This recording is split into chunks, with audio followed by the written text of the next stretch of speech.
So hey guys, I am welcome back to Ajay haunted world, जहां पर मैं आपको आप ही के द्वारा भेजे गए हॉरर इंसिडेंट सुनाता हूं। तो अगर आपके पास भी कोई ऐसा इंसिडेंट है तो मैंने इस वीडियो के डिस्क्रिप्शन में एक मोबाइल नंबर और एक ईमेल आईडी दी है, जहां पर आप अपनी स्टोरी को मेरे साथ शेयर कर सकते हो। एंड गाइस, स्टोरी को वॉइस नोट बनाकर या फिर हिंदी या फिर इंग्लिश में ही शेयर करना। सो आज की स्टोरी हमारे साथ शेयर की है, वो की है रीना ने। And Reena, thanks for share this story. And guys, you can use headphone for better experience. जो रीना है, ये दिल्ली के आसपास किसी गांव से हैं, और ये जो इनका इंसिडेंट है ये चंडीगढ़ का है। चंडीगढ़ में इनके साथ हॉस्टल के अंदर इंसिडेंट हुआ था। सो आइए जानते हैं आखिर क्या हुआ था रीना के साथ चंडीगढ़ में। मेरा नाम रीना है। मेरी उम्र 21 साल है और मैं दिल्ली की रहने वाली हूँ। और चंडीगढ़ के एक गर्ल्स हॉस्टल में रहकर मैं अपनी पढ़ाई कर रही हूँ। जब मैंने इस हॉस्टल में पहली बार कदम रखा था तो सब कुछ नॉर्मल था। बड़ी बड़ी बिल्डिंग और खुले गार्डन और हर तरफ लड़कियों की चहचहाट और यहाँ का खुला वातावरण और यहाँ की हिस्टोरिकल वाइब जो मुझे हर समय अपनी ओर अट्रैक्ट करती रहती थी। लेकिन मैं नहीं जानती थी कि मेरी जिंदगी में यहाँ कुछ ऐसा होने वाला है जो इस जिंदगी को पूरी तरह से बदल कर रख देगा। हमारा हॉस्टल जो कि किसी पुरानी हवेली से कम नहीं था, लेकिन फिर भी मुझे यहाँ रहने से कोई भी प्रॉब्लम नहीं थी, क्योंकि मेरे साथ मेरी एक अच्छी दोस्त नेहा भी इसमें रहती थी, जो कि मेरी अच्छी दोस्त के साथ मेरी रूममेट भी थी। हमारा रूम तीसरी मंजिल पर था, जिसका नंबर था 206, और मैं और नेहा उसी रूम में पढ़ाई के साथ साथ काफी मस्तियां भी किया करते थे। और इन्हीं मस्तियों में दूसरे रूम की गर्ल्स भी इन्वॉल्व होती थीं, तो हमें उनके साथ काफी मजा आता था। और एक दिन मस्ती मस्ती में दूसरे रूम की गर्ल ने मुझे कहा, जिसका नाम था हेमलता, उसने बोला कि रीना, तुझे इस हॉस्टल के बारे में पता है कुछ? मैंने कहा क्या? उसने डरावनी आवाज बनाते हुए कहा, हमारा हॉस्टल है, ये हॉन्टेड है, और यहाँ पर कुछ साल पहले रहस्यमयी तरीके से एक लड़की की मौत हो गई थी। तो मैंने उसकी बात का बहुत मजाक बनाया, और फाइनली मैं और नेहा अपने रूम में पढ़ाई करने के लिए आ गए। कुछ दिन तो सब कुछ ठीक चला था, लेकिन धीरे धीरे हमारे साथ उस रूम में अजीब अजीब होने लगा। पहली बार जब मुझे अजीब लगा तो वो एक रात थी, मैं अपने बेड पर लेटी हुई थी, और तभी मुझे हल्की हल्की किसी के रोने की आवाज सुनाई दी। पहले मुझे लगा कि शायद नेहा होगी, लेकिन मैंने नेहा को देखा तो वह तो अपने बेड पर काफी गहरी नींद में सो रही थी। मेरा दिल जोर जोर से धड़कने लगा, और जो आवाज थी वो और तेज होने लगी। ऐसा लगा कि कोई लड़की बहुत दुखी होकर सिसक सिसक कर रो रही है। मैंने हिम्मत कर कर दरवाजा खोला, लेकिन बाहर कोई नहीं था।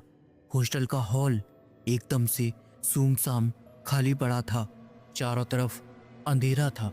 बस हॉल के अंदर एक छोटी सी ट्यूबलाइट जली थी, जो धीमे धीमे डरावने तरीके से ब्लिंक कर रही थी, और मैं चुपचाप आकर अपने रूम में लेट गई।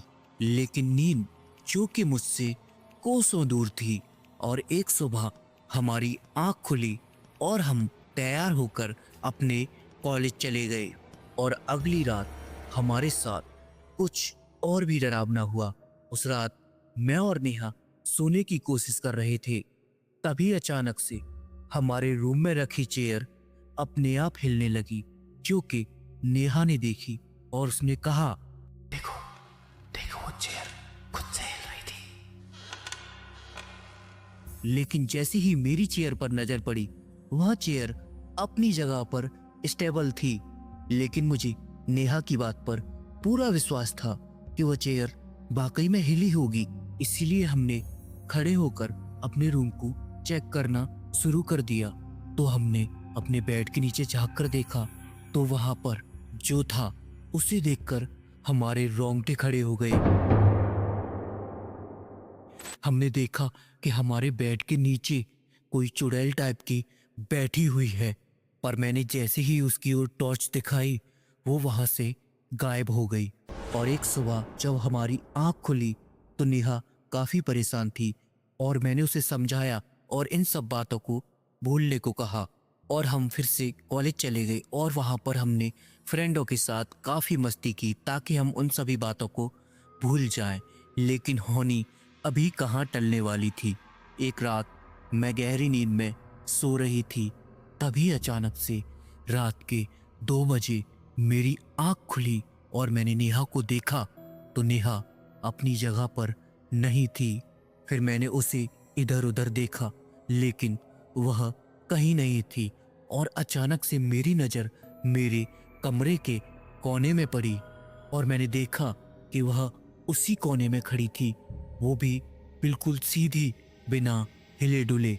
उसका चेहरा दीवार की तरफ था और उसके बाल खुले थे। फिर मैंने उसे धीरे से पुकारा, नेहा, नेहा, उधर क्या कर रही हो?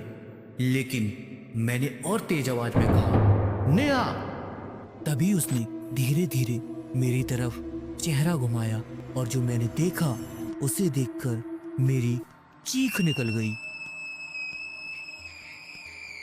उसकी आंखें एकदम सफेद थी, जैसे उनमें कोई पुतली ना हो।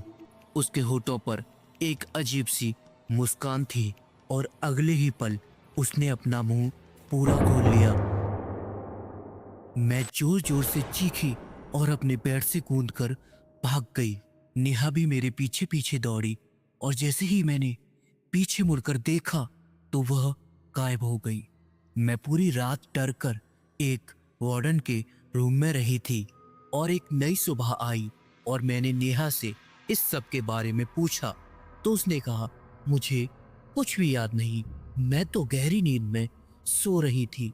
उस दिन के बाद हमने उस हॉस्टल को हमेशा के लिए छोड़ दिया, लेकिन आज भी जब मैं रात को सोती हूँ और उसके बारे में सोचती हूँ तो मेरी रूह कांप जाती है। और एक बात और, क्या वह सच में नेहा थी या फिर उसके शरीर में कोई और आ गया था? सो गाइस, कैसा लगा आज का ये एपिसोड? आई होप अच्छा लगा होगा। अगर अच्छा लगा है तो प्लीज यार वीडियो को लाइक कर, साथ ही साथ ऐसी ही और हॉरर वीडियोस के लिए सब्सक्राइब कर दो गाइस। एंड मिलता हूं एक और नई वीडियो के साथ, एक और नए एपिसोड के साथ। धन्यवाद।